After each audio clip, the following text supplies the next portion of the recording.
parents are frustrated about what is going on within their public schools, within higher education. They're realizing that they're sending their kids off to these institutions and their kids are coming back believing things that either completely contradict what they've been taught at home. But more than that, what's actually going on, I believe, is that in many cases, conservative parents are actually contributing to the problems that they're seeing with respect to their kids. It can't all be blamed on the education system. We're going to actually go into the specifics of what I mean by that. Plus, we're going to equip you with the arguments that you need in order to raise kids that know what they believe, understand why they believe it, and are prepared to defend it. We're going to be talking about all that and more on this episode of Making the Argument, where we make the arguments to defend a free society. And if you found value in today's show, be sure to hit the like button. Leave us a comment with your thoughts on today's topic. We appreciate you listening and watching. All right. As always, I am your host, Nick Freitas, member of the Virginia House of Delegates, but other than that, a good guy, former Green Beret veteran, and father of 3 teenagers. With me, as always, is my beautiful wife, keeper of the bees, and homeschool mother, Tina. Hello, everyone. And we have our resident historian, someone who is also a student, managed to survive higher education and come out the other end even more conservative than he went in, Christian Hines. This is true. Hello. And we can actually say the exact same thing for our producer, Nicholas Hamilton. It's rarity. It is a rarity, and yet somehow you guys did that, and we're hoping that today you're actually going to provide some insight on how that was possible. Now, Hamilton, I'm not going to give you as much credit. You went to Liberty. Sure. So that's a little bit more of a conservative environment. But Christian went to JMU, not exactly a bastion of conservatism these days. No, but it's no UVA. That's true. That's true. But you were also a political science major, which is not exactly known for, again, I mean, you study political science from, like what is it, one perspective, and then the other side is, and here's what not to believe. Well, what's interesting is that the political science department at JMU, it's become much more liberal lately.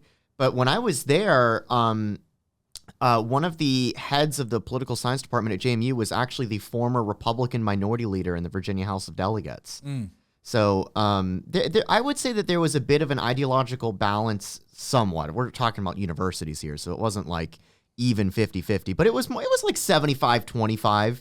Liberal to conservative. 75-25. Okay, so that's interesting. And the reason why is because I was looking at some recent studies, TED Talks and things like that, discussing bias at the universities, right? And it's interesting because there's some people now coming out there going, yeah, there's all this talk about liberal bias in the universities, but is that true when you really get down there and you look at the data? Can we prove it? Yes, can we prove it? And it turns out, yeah, we can. Right? And I'm sure that comes as a shock to nobody.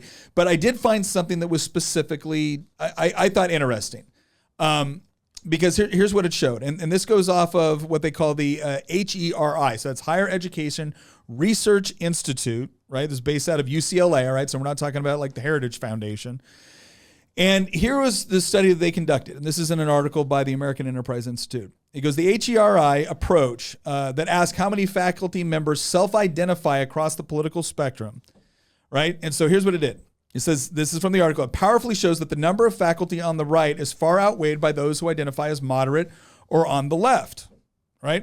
In 1989 to 1990, when HERI first fielded this survey, 42% of faculty identified as being on the left, 40% self-identified as being on the being moderate, and 18% were on the right.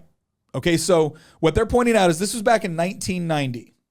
1990, 42% of faculty identified as being on the left, 40% moderate, 18% on the right. Now, that is in no way an accurate reflection of what American society is. So right off the bat, if you were to compare that to like a U.S. state in terms of like partisan affiliation, you're looking at something like Rhode Island, or Delaware. Yeah, I mean, even then, I'm not even sure you would get that.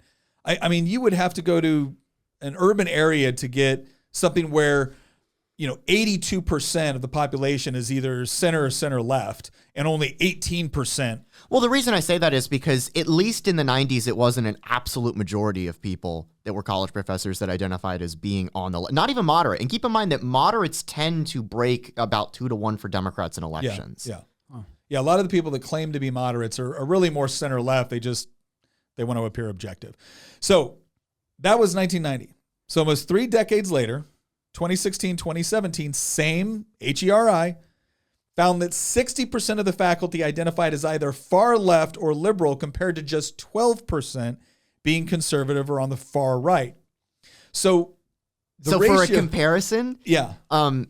Now we've moved from, say, so like in 1990, you could say that the average university probably, if it was a state, like I said, I would argue it would be about Rhode Island. Now you're like looking at like downtown Boston. Yeah. Yeah. Yeah. So, well, and the crazy part is if you look at the population as a whole, so 31% of Americans state that they are conservative or very conservative, 43% are moderate, and 24% identify as liberal or being very liberal. So the population is a lot more, centered, but it tends to tilt more toward the conservative side. Our universities are overwhelmingly liberal.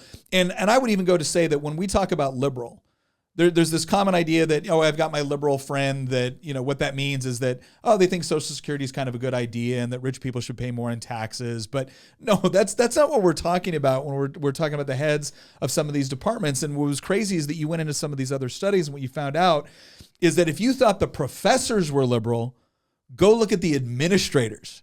Sure. I mean, that was even worse. And they're the ones essentially setting policy.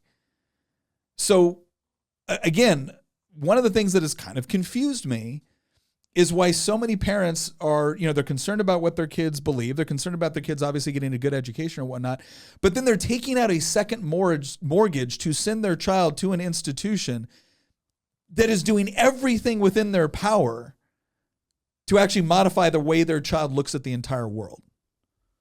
And that's difficult for me to wrap my brain around. I mean, again, I understand the impulse for a parent to want to be able to set their kids up for success economically, but at a time when we're looking at like skyrocketing, college debt and a number of degrees which will never get you a decent job or never allow you to pay back that debt, it baffles my mind on why conservative parents continue to do this.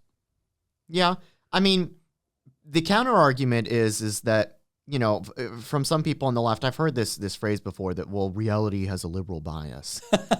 And this is very true. Was that said by somebody with a gender studies degree that can't get a job? I can't. I've heard the phrase being used by multiple people on the left. But as somebody who was not too far removed from both the public school system and the university system, I graduated from JMU in December 2015, and I graduated from high school in 2012. So, man, it was 10 years ago.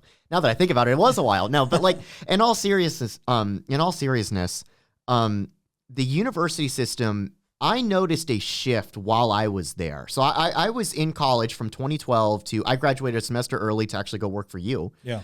And I noticed from 2012 to 2015, this was, the Obama era, the second half of the Obama era. Yeah. I was a freshman when he got reelected. And I started noticing a shift within the university system, but it wasn't within the professors. It was within the student body. It was within the student body. The professors were as liberal as I'd always, remember them. My father is also a college professor, so I have a little bit more experience with professors beyond just my 3.5 years getting my bachelor's degree. So I haven't really personally noticed that the instructors are getting more liberal. I mean, they clearly have been based on the data that you brought up, at least from the 90s to around the time that I was in school. But the thing that I noticed was the students were getting way more radical on the left, more radical. Was that your experience too, even at Liberty?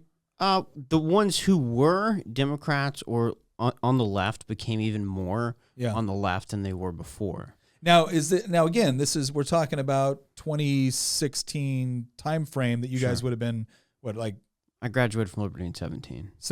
And I graduated December 15. Yeah. So we are talking about not only Obama, but we're also talking about going into Trump. Oh, Trump was running by that point. Yeah. So, I mean, are you insinuating that Trump coming on the scene had something to do with that? I'm asking. I don't think that's what caused it. Yeah. I think it was Bernie running that caused it. Oh, okay. Because I graduated in the fall and really winter of 2015, right before the Iowa caucus and New Hampshire primary for the 2016 election. And yes, there was all this infighting on the, because we're all on the right. So we think about, Republican primaries, but there were very, very few Republicans at JMU. I mean, we had a small, college Republicans group, but most people were Democrats, Yeah. Not just the professors, but the student body as well. They were all fixated on the primary between Bernie Sanders and Hillary Clinton. And every single one of them were Bernie supporters. Gotcha. That's interesting. Well, and I think there's also something, so obviously you have that dynamic factoring into it. The other thing I started to look at, because again, there's this natural inclination that of course higher education is like overwhelmingly liberal. And I think parents kind of think, yeah, but you know what you're getting. And I want my kid to, be a lawyer or a doctor or whatnot. And you got to get a degree for that. So of course I'm going to, again, that kind of answers my question earlier on, like, why do conservative parents take out a second mortgage to pay for their kids to go to an institution that is teaching their kid to hate them? Right? Change their values. Yeah. Because you got to get a college degree in order to be economically successful, right? Well, that's not true anymore, thankfully. I agree. Totally agree. But that is still the mindset. Like when I was growing up, Teen, I bet you had the same. My parents were adamant. Neither my mom or my dad both of them, my dad was a homicide detective. My mom was a registered nurse, but neither of them had a bachelor's degree. And they were adamant that no matter what I did with my life, I'd be anything you want, but you have to get a bachelor's degree. They were adamant about it. I didn't get one until I was 32, but that, I think that was kind of that generational mindset. My dad was very, for obvious reasons, he's a college professor himself. Yeah. He's got a PhD. Yeah. And his dad has a PhD as well. Yeah. So it was kind of like, Christian, you're gonna get, not just a bachelor's, but a master's and a PhD. I'm actually working on getting a master's right now. So I am doing it, ironically enough. This is going to be a very awkward conversation because I know what's going to happen today is we're going to talk about everything that is wrong within the public education system, and not just higher education, but grade school as well, high school and middle school and elementary school. Yeah. The message is you were kind of hinting at it. Why are people sending their kids to institutions that are teaching them to hate everything that their parents believe? And so it's, in some ways you could argue that it's a bit hypocritical for me to make that argument because I'm trying to get a master's right now. But to your point, I know what I'm getting into, and you're also paying for it yourself. That's true. I'm also paying for it myself. And when I went to college, I walked out being more conservative. Yeah. Than when I went into it. And that kind of leads me into this second point, right? Is that because you were all talking about, it's not that you didn't feel that the professors had changed all that much as it was the student body had changed. And so I started to ask the question, well, okay, if everyone kind of knows what higher education is and everyone knows it's liberal, how many parents believe that about their local public school? And I think most parents have this idea that, oh yeah, well, I'm sure, the public schools are a little bit more left-wing than they're conservative, but it's nothing like the universities. Let's go ahead and check. So I went there and I was looking at this, what was it? It was the Verdant Labs. So the Washington Post reported on research conducted by Verdant Labs using political contribution data on the Democrat-Republican divide based on job type. And we're talking about within the schools right now. And here's what they're found. We're not talking about, just higher education now. Now we're talking about, elementary school, high school, everything else. It goes, and this is from the article. It says, while it's unsurprising that among like actors and actresses, there are 90 Democrats for every 10 Republicans, many would be amazed to discover that teachers are actually as liberal or even more so than those in Hollywood. Wow. All right. And here's what they base that off of, right? Among English teachers, there are 97 Democrats for every 3 Republicans, with the proportion being even more one-sided among health teachers, with 99 Democrats for every 1 Republican. So we're having all this argument about, sex education within our schools right now. And you think about like, okay, well, which teachers are going to be responsible for doing that?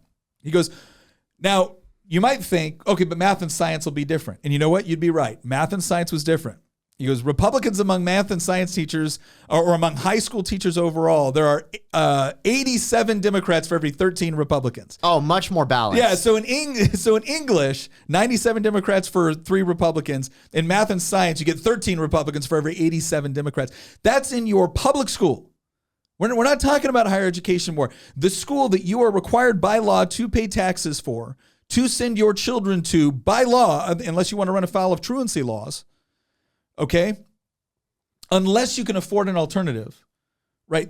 That's the generalized breakdown. Now, it could be that this sampling size wasn't big enough, or this is, overall wasn't high enough. Okay, maybe so. But what the article goes on to explain, and this is the part that I thought was really interesting too, is how much of, they were talking about a teacher 40 years ago in college. So we're not talking about 2 years ago with, all the CRT and stuff like that. 40 years ago, they were talking about the California State University Dominguez Hills School of Education, which is in Los Angeles. And they said, what was the teacher's training like? It's like, well, CSUDH Ed School said that its philosophy was influenced by Brazilian leftist education philosopher Paulo Freire, who the New York Times termed the foremost radical educator in the world. And he famously wrote The Pedagogy of the Oppressed. So this was, again, 40 years ago. The teachers that are in the classroom today, this is what they were being taught. Like, this is one of the most, regularly assigned textbooks. Leftist in that context is probably just code for Marxist, to be honest. Yes. Because the left in Brazil are just Marxists. Yes. They're not leftists in the sense of like the way that we think of leftists in, say, like Boulder, Colorado. No. We're not talking about somebody that is pro-LGBTQ and wants pot to be legal. It's straight that's up not Marxist. What we're talking about. Well, and I'm reading this right here. Apparently, a critique of global capitalism and its relationship to patriarchy, homophobia, and racism is fundamental to the transformative politics of classroom democracy. There's that word again, by the way, democracy. Yeah. Well, and again, this is the part that I know Tina and I, we've talked to people about this before when we've talked about educating our kids and raising your kids. And we said, well, look, do you understand what is going on, at your kids' elementary school? I don't think they were until recently. No, they weren't. And even thank God for Libs of TikTok. Well, and not just Libs of TikTok, but I mean, I think they've done an excellent job. And what Libs of TikTok has done such a good job of doing is, everybody's pissed at Libs of TikTok on the left right now. And I'm looking at them going, wait a second. Libs of TikTok exists to share publicly available content that is willingly being posted by people. Yes. And literally the only thing that Libs of TikTok does is scroll through Twitter and pull videos that mostly leftist educators. That's the trend that I've noticed with Libs of TikTok is that there's so much content from school teachers. Mm-hmm. We've watched some of them on this show before. Yeah. All that they're doing is sharing stuff that people themselves are putting out there in the public domain. And the left is having an absolute meltdown. Oh, yeah. But they're not having a meltdown because there's anything disingenuous that's being shared. They're having a meltdown because Libs of TikTok is exposing what's happening in the public school system. And to your point, I don't think that most parents until probably, I'm going to guess like maybe 2 years ago, maybe around the time of the pandemic beginning, actually realized what was happening in their public school system. But after they shut down the public schools and then the teachers unions fought tooth and nail to keep them shut down, and then test scores plummeted, illiteracy rates went through the roof, 2 years worth of education for people in elementary or middle or high school was completely wiped out and they didn't learn anything. And now we have a whole generation in Gen Z that are woefully behind. A lot of parents realized that the way that the public school system is operating is not to the advantage of their children. It's to the advantage of teachers' unions and Democratic politicians. And then when they finally reopened the schools, we got all of this sort of stuff that is being just constantly, it feels like almost every single day that something is in the news. Well, parents used to be able to trust that if they were going to send their child off to school, I mean, again, there might be certain biases somewhat, but it was generally, they believed they could trust. Yeah, they believed they could trust, but it was generally they're going to learn math, they're going to learn basic English, they're going to learn basic science, they're going to learn basic history. That's what they're being taught. I think another big thing that happened during the pandemic is that you had all of the Zoom classrooms. And so now all of a sudden, classrooms are being recorded. Parents are seeing and overhearing things. And imagine being a parent sitting in the other room overhearing some of the stuff that's going on. I'm like, wait, what did you just say to my child? Well, not only that, you also had situations where whatever was in the background behind the child could get the family turned in. Yeah. So if there was, say, a gun on the wall, like hanging because it's your antique, grandfather's old antique gun, and it's probably not even working, now you have the police showing up at the house. Yeah. And parents for the first time, I think, were exposed to what was starting to happen within the classroom, and they started to ask more questions. And what we saw in Virginia, and I'm going to be later tonight, I'm going to be up in Loudoun County talking about school choice. What parents found out is when they started to ask these questions, like, wait, what is this? Why is this going on? the first thing they got told was, well, that's not really happening. Like, no, it is happening. I'm watching it on my kid's Zoom classroom. Like, well, you're a bigot. Wait a second. 5 seconds ago, this wasn't happening. Now, if I don't love that this is happening, I'm a bigot. Well, they're also trying to say that, CRT is just history. It's just history lessons about, the plight of the minority. History. And it's not just history. It's interwoven into every subject. And it's built up to basically say this topic is more white and that topic is less white. And this is for you and this is not for you. And it just slices up the kids based on their demographic. Well, and what we saw, and we even saw in Idaho, even when state legislatures, because this is the important part, because a lot of parents got mad about this, and they made their frustration heard through the ballot box, and now they're saying, they go, well, why don't we have more change taking place? And it's amazing because there was a video that came out in Idaho, and Idaho, I mean, that's as ruby red as it gets for a state. And in Idaho, they actually passed legislation saying, look, you can't push this radical agenda. It's not like they said, don't push this agenda, push our agenda. They just said, no, don't push any agenda. And then they went undercover and they started talking to teachers, administrators, and everything else. They said, oh, yeah, no, we're not allowed to say that anymore. So we say this. The bottom line is that the establishment, the public school establishment said, pass whatever you want. We're going to do what we want. Because they all got educated by institutions of higher education that have been pushing this stuff for 40 years. But here's the part that I think is really important. Because a lot of parents have said, okay, I get it. I'm mad at what higher education is doing. I'm mad at what public school is doing. And so some parents have tried to, they've gotten more involved, more active within politics, or maybe more active within their local schools and whatnot. But here's the part that I find concerning. I used to teach at a homeschool co-op. I had conversations with students, had conversations with parents.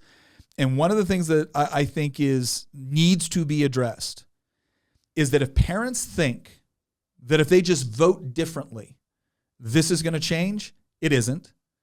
And conservative parents also need to recognize that there are certain things that they're doing within their own household that are actually contributing to their kids becoming more left-leaning. Let's get into that because that's a touchy subject. We're going to go to our Making the Argument segment, which is how do conservative parents contribute to the leftist takeover of their kids? We've got 4 questions here. We'll start out with this. So why do young people tend to embrace leftism or progressivism? I mean, I think because that's the default position for young people. Well, I think I don't think it's just default for young people. When you look at the classroom makeup or who's controlling the education, I think that's where we get our answer. Oh, no. There's definitely contributing factors that magnify that. But what I mean by that's the default position is you can go all throughout history, and younger people have not had life experiences that their parents or their grandparents or their great-grandparents have. And usually you end up, speaking as somebody who is still relatively young, usually younger people have not yet had the chance to learn from, say, the lessons of history. And so a lot of ideas can be thrown around in younger circles. They're very idealistic, which is not necessarily a bad thing, but they're very idealistic. They want to change the world. They want to make it better. A lot of these motivations aren't inherently bad, but younger people tend to think that, they have reinvented the wheel, so to speak. And they haven't really. It's just that they've rediscovered Marx. And Lee Carter, who is a former delegate in Virginia. Oh, you mean Poor Me Lee? Poor Me Lee. Okay. Who, by the way, who was very proud of being the only socialist elected within a Southern legislature. Who, by the way, is now all over Twitter talking about how happy he is about this land he just bought. I'm like, whoa there, Marxist. What do you mean you own property? But anyway, Lee Carter and I kind of went back and forth on the House floor on this because Lee Carter was defending socialism because Delegate Jason Miyares, who's now our Attorney General in Virginia, he got up and said, I can't believe the Democratic Party is promoting Bernie Sanders. The guy's not even a Democrat, he's a socialist. And Lee got furious. Like, I'm a socialist too. And then he started to explain socialism or leftism. And the way he explained it is we want affordable housing and we want living wages and we want people to have access to quality health care and we want, people to be able to love who they want to love. And I'm sitting there going, Nothing you just talked about is socialism. Nothing you just talked about is even leftism.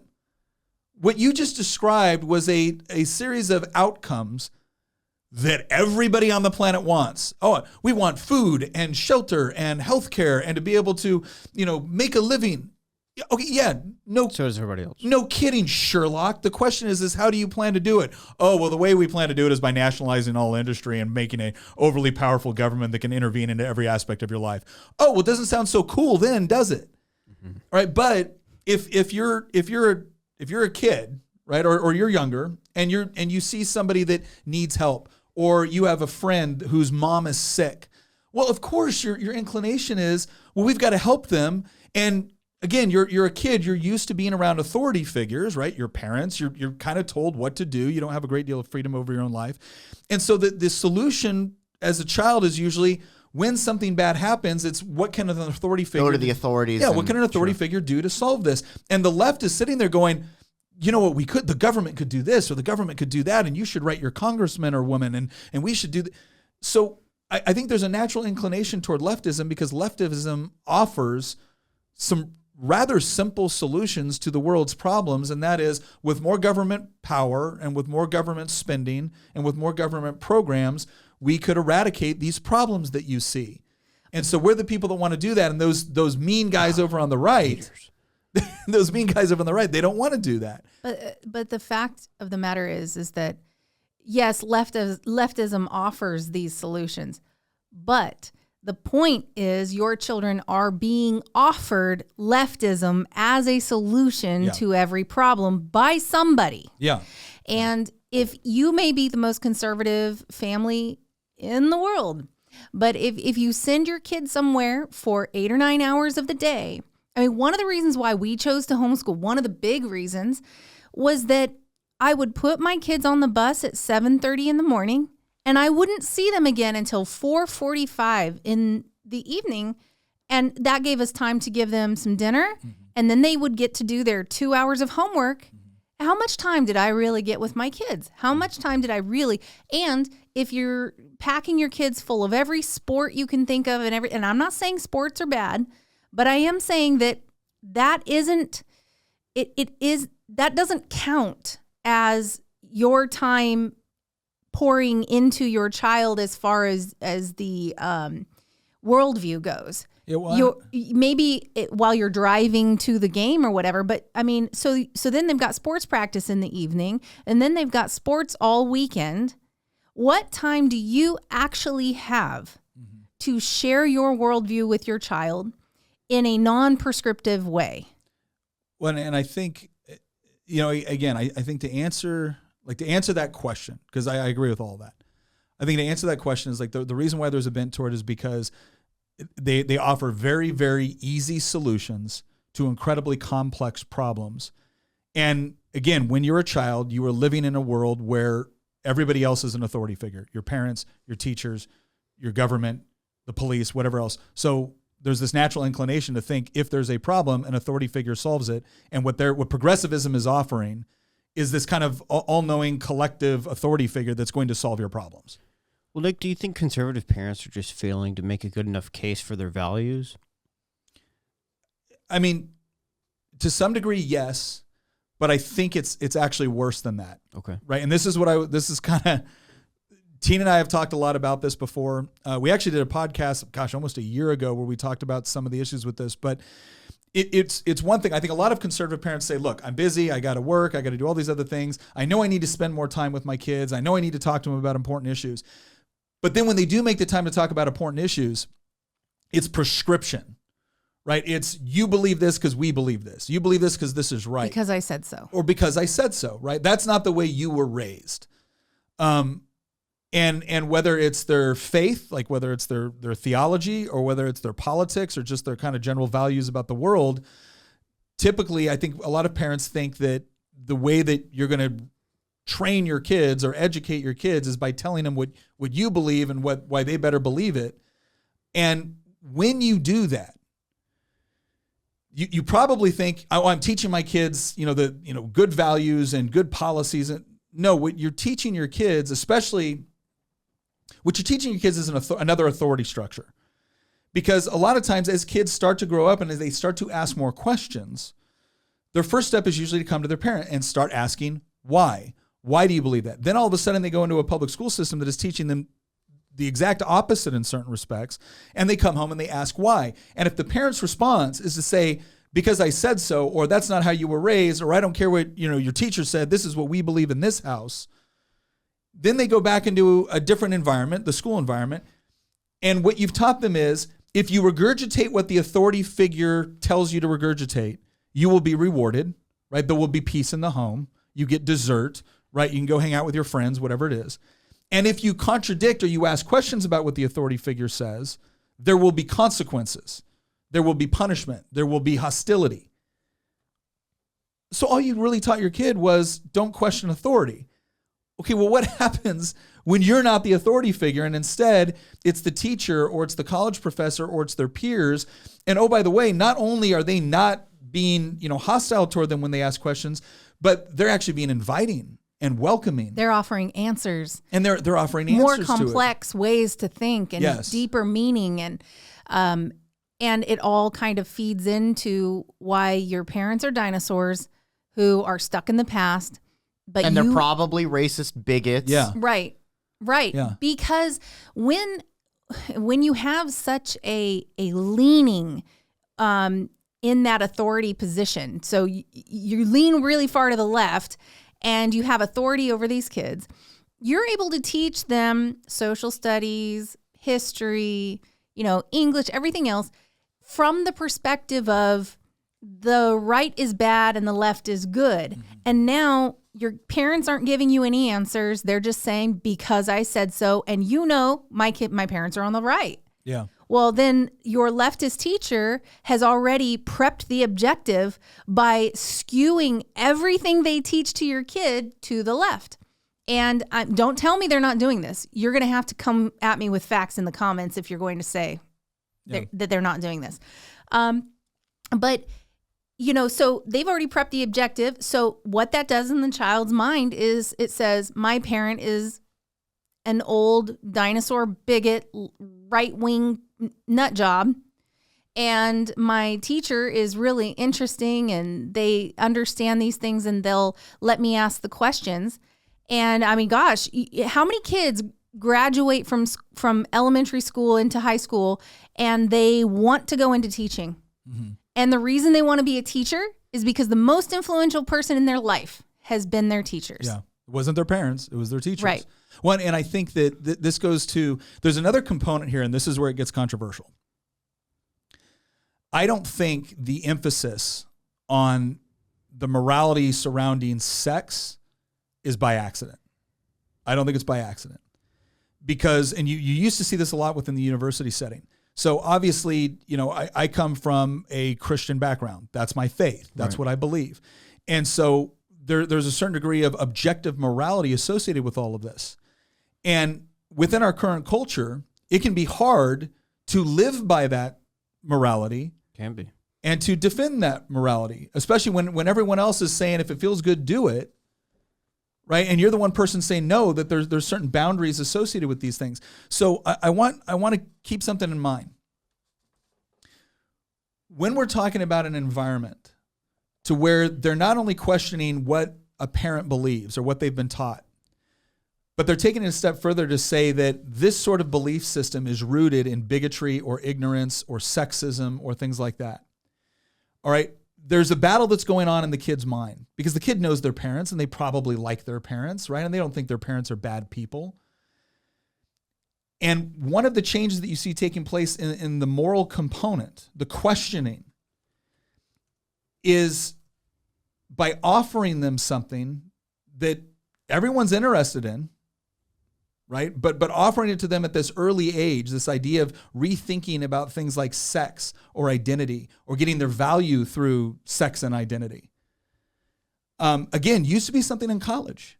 But now all of a sudden we're in this dynamic where it's like, well, no. If you have questions about these things or you feel this certain way or you want to experiment, well, that's just you taking control of your own body and experiencing these wonderful things. And it's this ideology that children are sexual beings, and to say that they're not is just bigoted, horrendous. And I mean, children are not sexual beings. No, well, they are not. But I think it's the reason why I think this is so important. The reason why I don't, again, I'm not sitting here saying this is some grand master plan for every teacher. I am saying that there are, going back to the John Dewey days and everything else, I am saying that there does seem to have been this concerted effort to question the moral foundations that a lot of more conservative parents have raised their kids with. And one of the ways that they've torn that apart is by essentially saying that what your parents taught you is incorrect. And then it was immoral. And now it's, and if you change your beliefs, you get to do all of this stuff that your parents told you not to do with respect to drinking, with respect to drugs, with respect to sex and experimentation. And we're your family now. Yes. Boy, we just talked about grooming, didn't we? We just and saw that's what that. it sounds like. And what's really interesting is that recently, Rhode Island Teachers Union and the ACLU came out to object a bill that outlaws sex with students.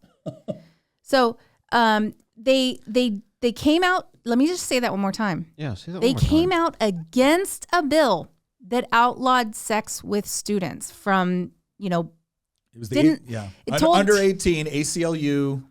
it outlawed sex with students by any, teacher or administrator. Faculty member, yeah. And so apparently they say the reason they came out against it is actually not for that reason. It's because it singled out teachers and administrators, and we just think that it should be everybody, because it sounds to me like they're saying if we can't have sex with students, then no one should get to have sex with students, Which is horrible. and I'm just looking at this going, how about we start with you can't have sex with students? Let's just start there, and we can go ahead and expand it if you would like, but at least let's start with that. And one of the issues is that there is this absolute obsession with students and sex and gender and all of these things. And I just want to know why is reading, writing, and arithmetic no longer the focus of education? Well, and this goes back to the answer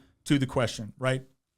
Are conservative parents just failing to make a good case for their values? And the answer is partially yes. I do think they are, in part because they don't understand the other influence in their kids' lives. And it's not just the education system. It's also popular culture. It's what you watch on Netflix. It's the music that you listen to. Go listen to the lyrics at some point and then just understand how overly sexualized your kids are becoming. And then the other component is that when the conservative parent does start to become aware of it, their response is not to sit down and actually have in-depth conversations with their kids about why they believe the things they do. It's to prescribe to their kids, that's not what we believe. I told you this. And so you're already sowing the seeds for the rejection. And what they will feel is the absolute justified rejection of what you are telling them, because you're not explaining it to them. You're not teaching them. You're dictating to them. And that actually goes for just standing there lecturing them at the same time. You can go ahead and tell them all the different things you believe and why you believe it. But if it's coming at them as a lecture and it's not a back and forth conversation where you're asking them questions and you're having them process it in their mind for themselves and arrive at the correct conclusion for themselves. When they arrive at a conclusion for themselves, that's when they really own it. And that's when it's no longer prescribed by mom and dad. And so make them think, make them process it, have the deeper conversation. And I feel like a lot of times parents are afraid of these conversations because I think some folks really struggle to understand themselves why they believe what they believe. And I feel like there's maybe a fear under the surface that thinks, well, what if my kid asks too difficult of a question and I can't answer it? And what should the parent do in that situation? What should we do? Like, it kind of go into. Well, I'll let you go into that. So we this is something I've talked to other parents before about, and it's something that I've really tried to practice. Right, like I have a 19-year-old, a 16-year-old, and a 14-year-old. And so we're at different stages of these conversations, but all of my kids are at the age where they are questioning things. To include the one, my oldest daughter, was very involved in theater. I don't know if you guys are aware of this. Theater, not a bastion of Christian and or conservative thought. No, but apparently more conservative than public school teaching. Yeah, exactly, right? Wow. But so she's in this environment where, she had a lot of questions. And one of these, one of the things, a lot of this perception that people have about homeschool parents and whatnot is that we're just sitting there trying to completely isolate our kids from any sort of idea that is not our own. And what's funny about that to us is that obviously we're involved in politics, so we go to a lot of events. They see daddy at debates and everything else. They are constantly hearing the other side of these issues, whether it's through popular culture, whether it's through different events that we go to, whether it's just watching the engagement that we have. And one of the things that we made a point of doing is that when I would see one of my kids, especially when they were a little bit younger, and they would like repeat verbatim something I had said. Like they saw something maybe on Zoom, and they would just repeat verbatim something that I know they heard from me. I would stop them, or Tina would stop them and be like, why do you think that? Yeah. And because we knew what they were really doing is that they were trying to show mommy and daddy that they heard what we were saying, and they were saying it too, but that wasn't good enough. And as they were getting older, we wanted to make sure that, well, look, I appreciate that I believe that. But why do you think I believe that? That's how the conversation. Why do you think daddy believes that? And we would have a conversation. Get them to dig in a little bit. We get them to dig in. And a lot of times as they got older and they would say something, I would challenge them. Like, well, why do you believe that? Why do you think that's true? Well, what about this? Well, what about that? And so they got exposed to the questions that I know they're going to hear either in school, in college, in the workplace, they got exposed to those questions so that when they hear them, it's not the first time that they've heard them.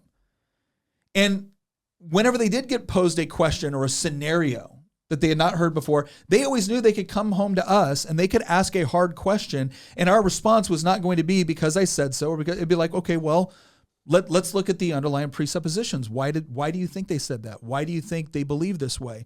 Why do you think, again, my daughter would come home from theater and be like, yeah, one of the directors basically just insinuated that, or just came right out and said that, cops are the problem. I said, well, what did you say? She goes, well, my grandfather was a homicide detective. And, and she went through the process and she learned how to discuss it in an environment where it was her against, the authority figure. Sure. And one of the things that we were really big with our kids on was you have to be committed to truth, not just comfort within your situation. And the only way you can foster that with your kids, and this is the part where it gets tough, it's when your child comes to you with something and I'll never forget when our oldest daughter did this. Daddy, can I talk to you for a second? Yeah, honey, go ahead. Daddy, respectfully, I don't like the way you said this. And when your kids are reaching that transition point where it's no longer prescription, it's explanation, but now they're at a point where they feel like they need to challenge you on something because something isn't adding up with respect to what you taught them and what you did. And they come to you in a respectful manner and they demonstrate why they think you were wrong on something. Could be a statement you made, could be a situation or how you handled it. And they're right, you better be prepared to tell them they're right. And I remember that first moment where every ounce of me wanted to be like, no, I'm the dad, right? I'm the authority figure in this house. But she was right and I was wrong. And by the grace of God, in that moment I had and I'm sure there were other moments where I screwed this up, but in that moment I remember looking at her and being like, sweetheart, first of all, I want to thank you for coming to me so respectfully and asking to talk about this. You're right and I'm wrong. And I want you to understand that I know that. And the reason why that was so important was because I can tell my kids all day long, truth is more important than comfort. It's more important to be, factually and morally correct on something than it is to just be in charge. If you win the debate, but you had to lie to do it, then you didn't win, right? You got to do it right. When they bring that back to you and you respond with, this is my house, you live under my roof, what you just told them is it's not about truth. It's about authority. It's about power. And if this is all about power demographics, well, the left has got an answer for that. You won't be in power when your kid is 25. That's the it goes back to what you were saying, because I think we're at the end of the most important point in this whole entire discussion here, which is why is this happening to such a rapid degree to so many young people, and parents are looking at their kids and being like, when did you become a Marxist, or when did you and How did you get hijacked? You know? and the reason being is because, quite frankly, I feel like a lot of boomers and Gen Xers have raised millennials and Zoomers to be don't question authority. Mm-hmm. And when you're no longer that authority figure, I mean, the dynamic is going to be changed. And we were talking about this earlier within the school system, but it is beyond the school system. When you go in, you work for Disney. Yeah. And or you go off. We've got a friend in Richmond that works in the insurance industry, and his job is incredibly liberal. It's so far to the left that we've joked about how he needs to start, doing his own version of Libs of TikTok, basically. But that's something that's worth considering is that power dynamic is not going to be there when your kid becomes 18 under the law is the law. They are an adult at that point. They might still be living at your house, but they are an adult at some point. And at some point they're going to be moving out and also be an adult and be, in their 20s and 30s. And by the time that they've gotten into their, this is why it's not enough to just simply say, wait until they get married, or wait until they get a job, or wait until they move out, or wait until they get their own house or their own car. Or start paying taxes. Because we've seen this where people grow up and, they're supposedly an adult at that point. And at that point, the ideology is baked in. Yeah. It's not that you'll just become more conservative when you get older. It's that ideology will become baked in and it'll become your worldview. Mm-hmm. Two scenarios. What should parents do when they've sent their child off to college? They're in the freshman, sophomore year, and they come back and they're noticing these mindset changes. How should a parent approach that at that point when their child is 19 or 20 years old? So I had one of my former students, great student, incredibly intelligent, and she was off at college. This actually happened a couple of times. She was off at college, and she called up Tina. And she said, I have a question, and it had to do on the topic that I taught. It was one of the classes I was teaching was Christian apologetics. She goes, I don't want to bother Mr. Freitas. I know he's doing this. And Tina said, no, give him a call.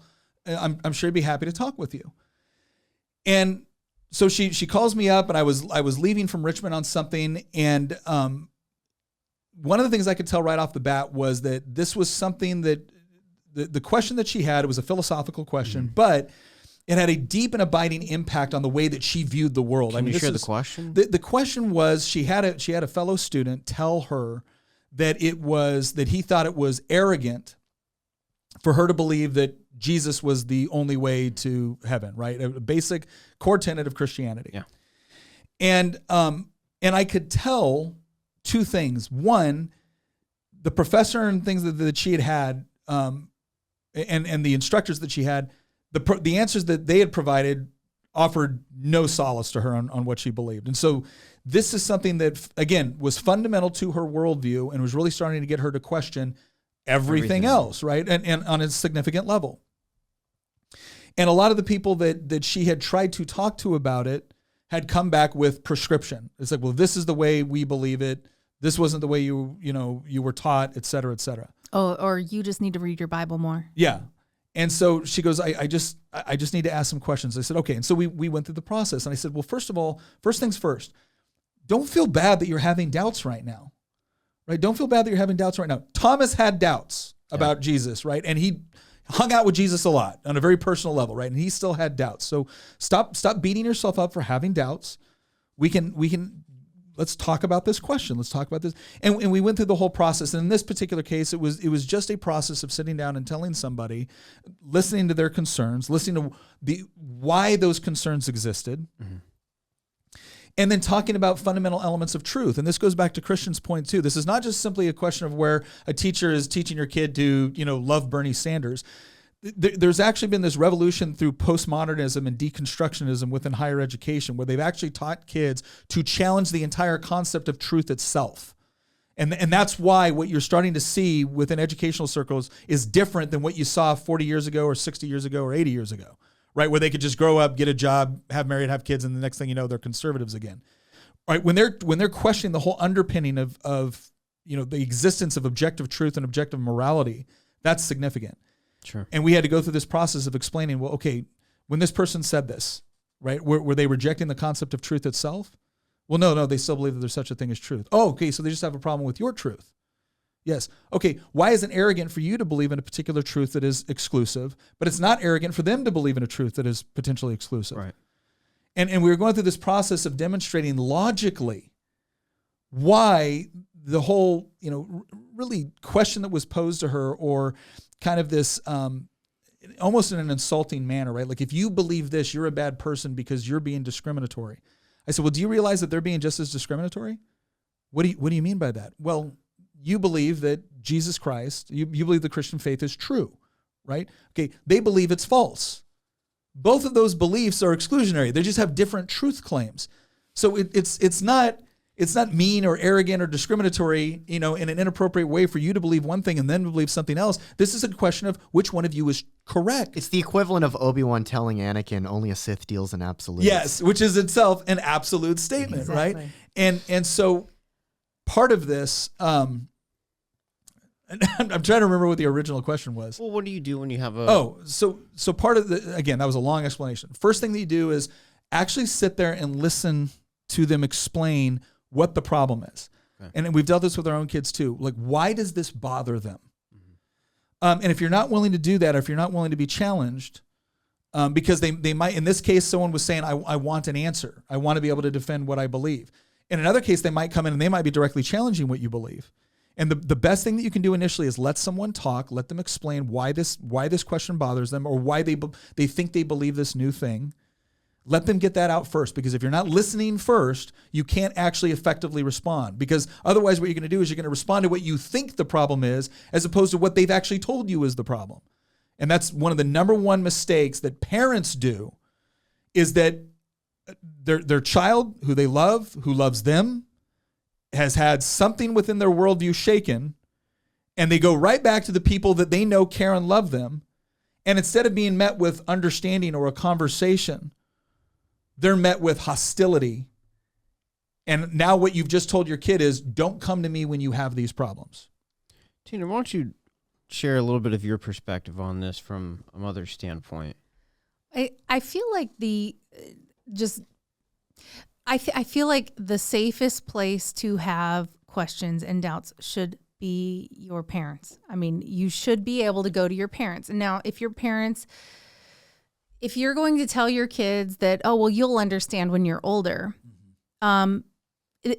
you're not going to convince them by insulting them. You still need to be able to offer an answer. And if it's an answer that you can't provide because they have stumped you, and that's going to happen sometimes, you'll be stumped. You need to be willing to admit that you don't have the answer to that, but that you're going to find it.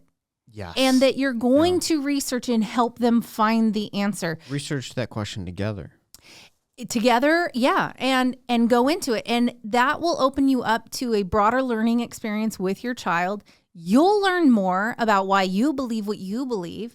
I mean, if you are correct, if you believe in the truth, you should never be afraid that it will be proven wrong. Right.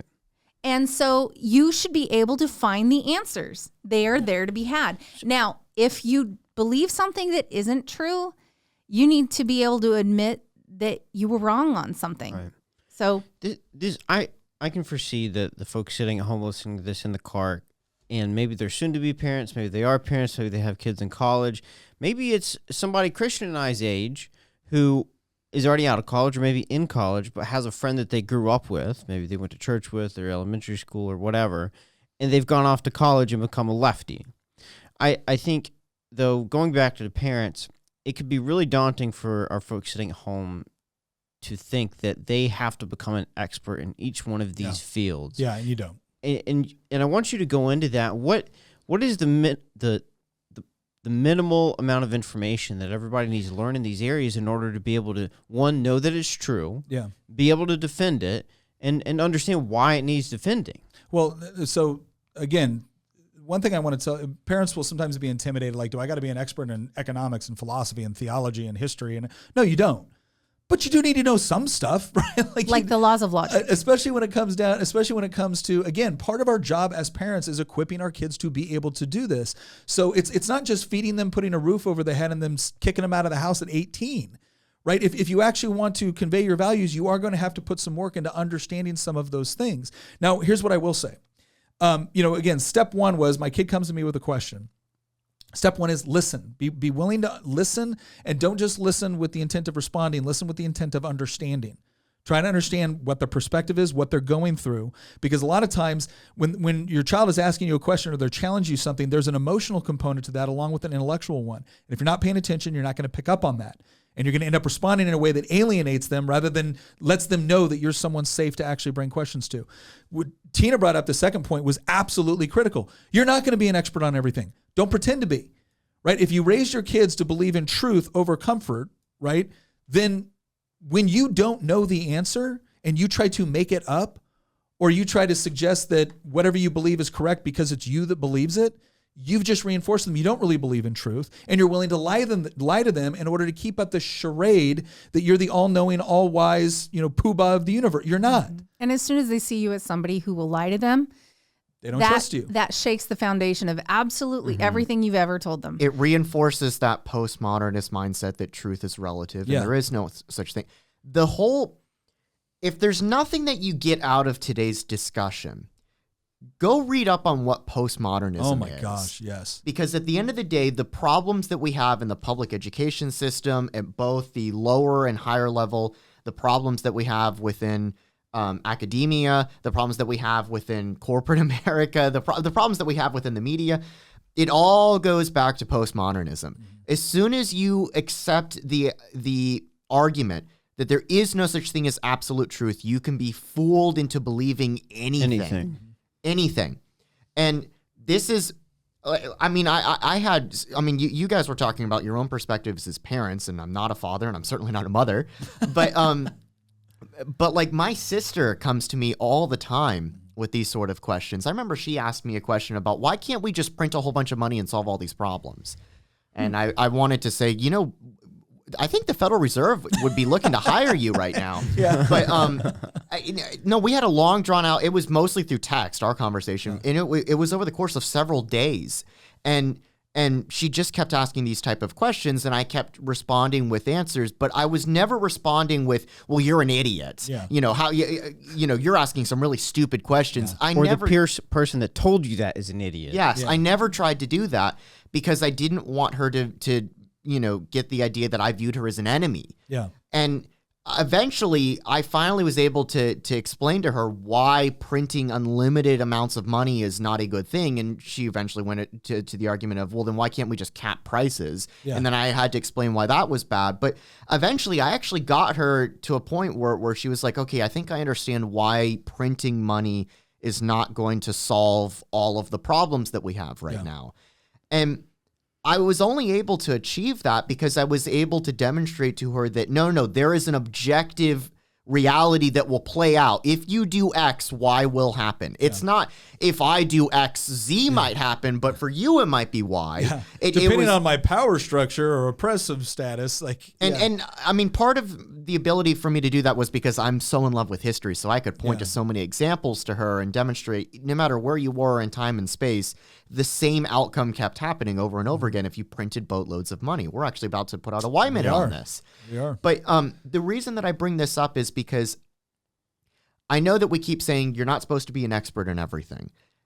That is technically true. Nobody's going to be an expert in everything. But you do not be surprised when your children or your siblings or your friends don't believe what you believe if you don't even know why you believe what you believe. Yeah. It's not enough to just be a conservative because that's what the culture is. Yeah. It's not enough to be a Christian because that's what the culture is. It's not enough to believe in whatever it is that socialism is bad without actually knowing what socialism is. Yeah. If you just hold these views because that's what you were brought up with and that's what everybody around you believes because you live in, say, a rural southern state, and so everybody is a conservative Christian, and then your kid goes off and lives in New York City, if you yourself don't understand why you believe X, Y, and Z, how are you supposed to? Well, it's not a reasonable expectation to put on your kids. If you don't know why you believe it, why do you have any right to expect that they should know why they believe it? It also plays into the fact that a lot of times kids will see their parents as a hypocrite. Yeah. Because when they're talking to other people, they'll spout out whatever it is that they believe and everything else. But then at home, it's really different, and they see a whole different conversation and a whole different way of approaching these subjects, And so I do think that just being consistent is really, really important. If you believe something, you need to show it all the way through, through your life. Yeah. It's not okay. And so if you're going to make a truth claim, you better treat it like it's true for you too. No, you gotta live it out. And I think that and what's interesting is, again, this is the part that I really want to hammer home. When you don't live it out, or when you make up an answer when you don't really know it, or when you get hostile when they ask a challenging question, you are reinforcing the postmodernist belief that there's no such thing as truth and everything is determined by power structure. That's what you're doing. Because the moment it was, well, I thought you said this was true. Well, no, I'm in charge and it's because I say so. You haven't given them truth. You've given them power structure. The moment you say, do what I want, or you're going to go to your room, you haven't given them truth. You've given them power structure. Here's the irony. So all of this is, again, you're hardwiring them. The left right now, the entire narrative that they're pushing through CRT, through critical theory, all of it is based off of there is no truth, there is no reason. It is all about power structures, oppressor and oppressed. And you are reinforcing that when you treat your kids this way when they challenge something or they ask you a question. There's a big difference between your child trusting you and your child accepting what you say. Yeah. There's a very big difference. And if you can't, you have to have that trust. And in order to have that trust, what you say has to be true. And you have to know why it's true. Well, the good news is, if you're struggling with what is true, we have a great podcast for you called Making the Argument with Nick Freitas that you can listen to on Tuesday and Thursday. But, Nick, we got to move on here. Let's go to the argument section and make the argument for us on this. Okay, so let me sum all this up, right? Right now, your kids are not just going through a process where they're starting to question your faith or they're starting to question your politics. They're actually being taught to question the entire concept of objective truth, right, of objective morality. And this is why the end result is so much different than what you've seen in the past, where it's like, oh, when my kid, they're going through a phase. If you can actually get someone to change a fundamental commitment to the belief that there is such a thing as objective truth, and you can convince them that everything is about power structure, well then no, they're not necessarily going to come back to what you believe once they start experiencing reality. So it's very, very important to know what you believe, why you believe, and to be able to defend it. Now there's a couple of things right off the bat that I want to guard you against, which is the sum of what we've already talked about. First of all, prescription is not the answer once your kid gets to a certain age where they actually have the cognitive ability to ask questions. You need to be able to go through and logically explain to them why something is a particular way or why you believe something in a particular way. You can't just say because I said so. Secondly, if you do create an environment where everything is because you said so, you haven't taught them how to think or even what to believe. What you've taught them is authority determines what's correct. The person with the power gets to determine what's correct. And I got news for you. That is what the left is teaching right now. They're teaching that everything is about these power dynamics, whether it's racial or whether it's economic. And so if you do believe that there is such a thing as truth, then you have to reinforce that with your behavior and the way that you interact with your kids. The other thing is anger versus engagement, right? If every time they come to you, you get angry with them or you get hostile with them because quite frankly, you're too busy or you've got too many things on your plate, or you feel betrayed because now they're spouting off something that you didn't teach them, right? Again, they're no longer going to see you as a safe person to come and talk to. Right. So that begs the question, if those are all the things not to do, what should you do? And that's where I go into this. Take the time to explain and question. When they come to you with a problem or when they come to you with an issue, whether it be religious or whether it be economics or whether it be political or philosophical, you have to take time to listen to what they're actually asking you. Because like I said, there's not just an intellectual component to most of those questions. There's usually also an emotional component. There might also be a social component. That question that they're asking you might have very little to do with the overall, inflationary monetary policy. It might have more to do with the social interactions that they're having within their university right now and how it's affecting them. So make sure you hear them out and let them explain and don't interrupt them when they're doing it, because they're going to give you the key to properly answer the question. Secondly, A key component of teaching your kids to value truth is that when they come back and challenge you, or when they come back and ask you a question, you don't know the answer, all right? You need to tell them, I don't know the answer to that, but you know what I'm going to find out? Because what you've just told them is that the truth is not the truth because you said so. The truth is the truth because it reflects reality. And if you need to do a little bit more research, then you're going to do it because you value truth and you value them, and you want to make sure that you're giving them accurate information. This helps build that trust that when they come to you for an answer, they're going to get a good one, not just prescription.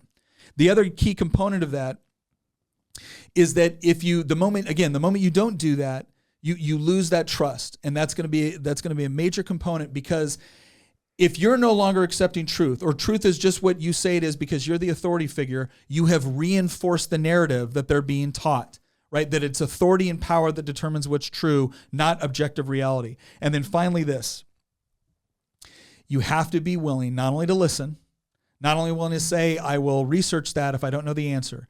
You have to be willing to say, I was wrong if you're wrong. And I can tell you right now, if you can reinforce this at actually an early age with your kids, that when they are actually correct about something and you're wrong, now, again, they should still do it respectfully. You should still maintain that respectful dynamic with your kids. But if they do that and you say, you know what, I was wrong, you're right, thank you for bringing that up, you have taught them in that moment one of the most important lessons you ever can, and that is, if authority's wrong, challenge it. Do not accept it. You need to challenge it. You might need to do it respectfully. There might be a process to do it. But you have reinforced in one of the most powerful ways you possibly can that you believe in truth and that you want your kid to stand up for it, and that you will reward them when they stand up for it. If you can do those things, then you will begin to raise your child in such a way to where they will know what they believe, they will know why they believe it, and they will feel confident to be able to defend it in a culture and especially in an educational system, which is increasingly showing up to oppose it. And if you can do that, if you can do it successfully, I promise you will like the results. And because not only will it affect the relationship that you have with your kids, but they will be far more confident going out into a world which is increasingly becoming hostile to what it is that we believe. All right. Nick, where can folks do a little bit of reading on this, get some more resources? So again, we talked about some of this. Again, I'm a Christian. And so when it comes to worldview, Scripture is the foundation of my worldview. And so it's important to understand that, but it's also important to actually equip them with good apologetics and thinkers to be able to effectively answer some of the most difficult questions that they're going to get. Another thing that I always think is valuable to teach your kids, and if your kids are really young, because sometimes it's like, well, how do we have these discussions with young kids? Tuttle Twins actually has some great books on this. But the laws of logic, understanding the laws of logic, the law of identity, the law of excluded middle, the law of non-contradiction. This is so critical and it's so basic. You don't got to be a philosophy expert, but you should understand the laws of logic because it's going to allow you to equip your kids to be able to engage in sound reasoning. And if you can get them committed to that idea that, hey, there is such a thing as truth, and here's one of the processes that we use to arrive at truth, like that good laws of logic, sound reasoning, then when they start hearing garbage, they will formulate the questions. They will start to ask the questions. And then now all of a sudden you've kind of vaccinated them against, I know vaccinations can be a touchy issue, but you will inoculated. You will have inoculated your kids. All right, now we're going to have a label at the good, below our YouTube Oh, great. video. Here comes with the good COVID with good challenge. intellectual reasoning and good intellectual thought process. So again, Tuttle Twins is a good one. As your kids get older, Thomas Sowell is a great reference. Bastiat. As you're a parent and you're looking for, hey, I'm working 2 jobs. I got to put dinner on the table. I got to do all this stuff. I don't have time to look at. Great.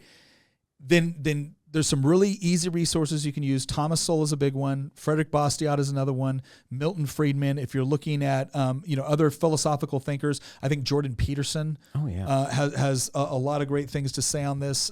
People like William Lane Craig, Greg Bonson.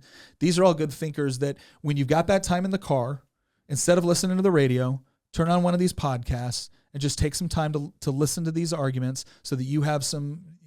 You don't even got to memorize the whole argument. Yeah. But know where to go when the question's asked and know where to point other people to when the question's asked. Well, Jordan Peterson's book, 12 Rules for Life, is great for young men as well. Yeah. I like it. All right, moving on to our speakeasy section. Let's put our money where our mouth is. Nick and Tina, what's the biggest failure and biggest success in applying your own principles to your kids? Oh, my gosh. That's a hard question. Oh, I already talked about one of the successes of did. my oldest daughter. We're tight on time, so we'll keep it short. So, man, there's been a ton of times when, again, I've been stressed, I've been busy, and my kid comes, especially when they're little, and they kind of come with questions that, like, Daddy, what's your favorite color? Like in the middle of I have to get this proposal out, right? But in that moment where they've wanted to ask a question, they've wanted to talk about something, I've been so busy, so stressed out that I didn't recognize that the simple question they were asking me was actually a much bigger one. That it was connected to something that they were going through with a friend or, and so that's the problem is when they. It keying in, and each kid has kind of their own like little way of showing you that something's important. I mean, I think the hardest question I've ever been faced with was when Lily came in with her Algebra 2 book and said, when am I ever going to use this in my life? Never. And that was Algebra 2. That wasn't even calculus or anything. Yeah. And I could not give her an answer because nothing she wanted to do in her future was actually going to cause her to need to use that necessarily. Same. And so in that case, I had to default to there's a basic amount of knowledge that you need to be able to demonstrate that you have a handle on in order to graduate and move on. Yeah. And you may or may not use this in the future. Now, geometry, you use a lot. I mean, I use it a lot. Yeah. I used it a lot To when I built this table. But our son loves to fabricate, loves to build things, and so geometry is heavily used there. But I think Allie will probably have to use a lot of the higher maths. Yeah. She wants to to be a veterinarian. I think honestly, probably the biggest failure that I've had so far that I've like recently been convicted of, other than just not being able to spend enough like seriously quality time. Because sitting down together and watching a movie together might be nice, but it's not super quality. You time. just used Christian speak. You said I've been convicted of. You're going to have to explain to our. Convicted of. Yeah, you need to explain what being convicted actually means to people who are not Christian. Christian lingo or whatnot, it just means that you've done something that you know is incorrect that you now feel bad about. It's what you watch within your household or what you listen to in the car when your kids are there, or really anytime. Because even if you're watching or listening, even when your kids aren't there, so if you're watching a show that's like dropping the F-bomb all the time or something like that. Even if your kid's not in the room, it's still affecting the way that you think about things and you process things. And I know when I'm watching more of that, I'm far more likely when I drop the hammer on my foot to not It is weird. Why are those words right on way. the tip of your tongue, even if you never... I mean, I made a decision when I was a kid, teenager, not to use bad language. I had one side of my family that used a ton of language, whether the kids were there or not. Yeah. And then I had another side of my family that did not use that language. And I had to, at one point, make a choice as to what I would do going forward with regard to my language. And what's really interesting is, when the pigs get out and you're knee deep in mud and they're pushing you over because they want the food that you're trying to give them and you're trying to get them back in. There are certain words that even if you have never said them in the past decade will come flowing out if you're not careful. I mean, boy, you got to... Well, I remember really when I first went into hold the it in. I didn't like cuss a lot in high school or stuff like that. But when I first went into the Army, along with your uniform and your rifle, they issue you the F word,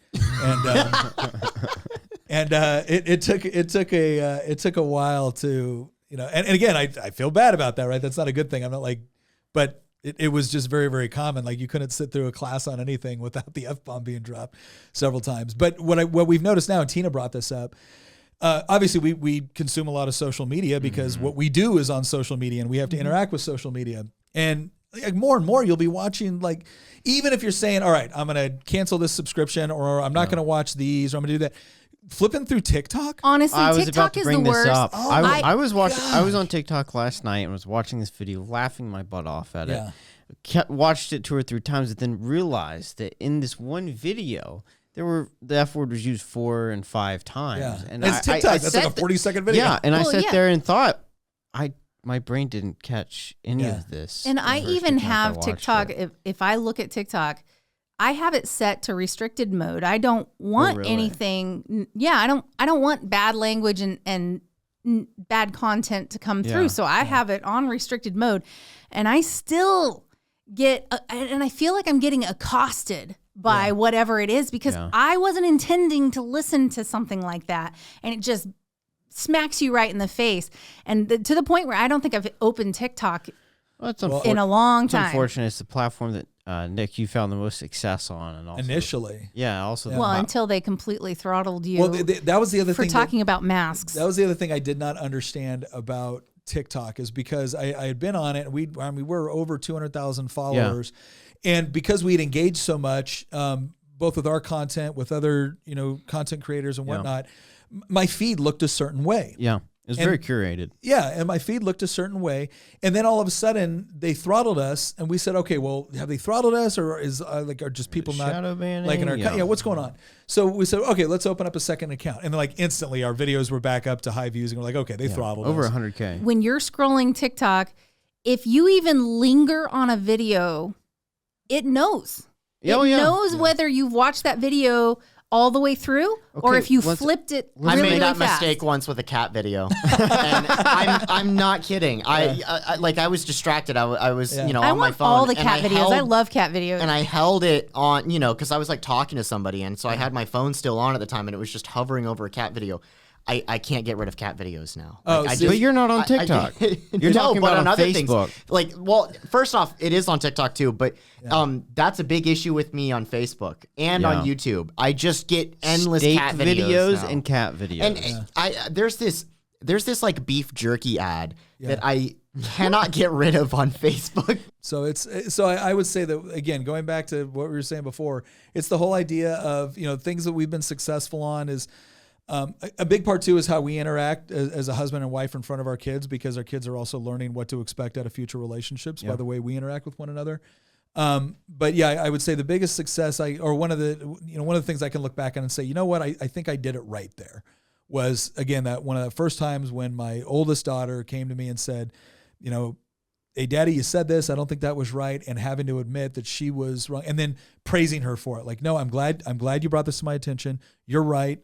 I'm sorry. I shouldn't have said it that way," because I think that reinforced a lot of things. Biggest failure is that it's still this idea that it's so easy to just pick up things that are entertaining and let it and not understand that there is a worldview coming through in that song you're listening to, and that TikTok that you're watching, and that movie that you're viewing, and that your kids are picking up on that. And if you're telling them that this is not a good way to do it, well, then why are you reinforcing the opposite with respect to how you spend your time? Well, there's a lot of these things where, gosh, you wouldn't invite these people into your home to do this in front of you in your living room live. Yeah. So why would you invite them through a screen? And this isn't being like the old fuddy-duddy, right? It's like, I get it, right? No, but you're buying what they're selling. Yeah. And that's what you need to recognize. Okay, boomer. No, just kidding. Okay, groomer. Yeah. But yeah, I think it's important to keep that all in mind. So, all right.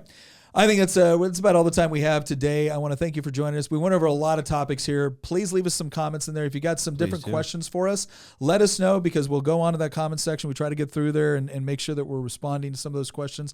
Another thing I want to point out, and again, I give the credit to my beautiful wife, Tina, Queen of the Bees. She's actually gone through, and you'll notice, because we've had some people say, "Hey, Nick, I like the show, but I don't always got an hour. Sometimes I just want to get to the point where what's the argument you're making?" Tina has actually broken down all these podcasts now into chapters. On the YouTube channel. On the YouTube channel, if there's a particular thing that you just want to see, you want to get to, you want to know, okay, what's the argument? What's the response I have? I always put the argument in all bold. Because we always do that. It's like a 3 to 5 minute explanation of here's how you respond to X. You can go right to that chapter. You can view that on our YouTube channel. So please take advantage of that. And then if you like that, leave a comment for Tina saying how much you appreciate all of her contributions to the show. Once again, thank you for joining us on this episode of Making the Argument, and we will see you next time.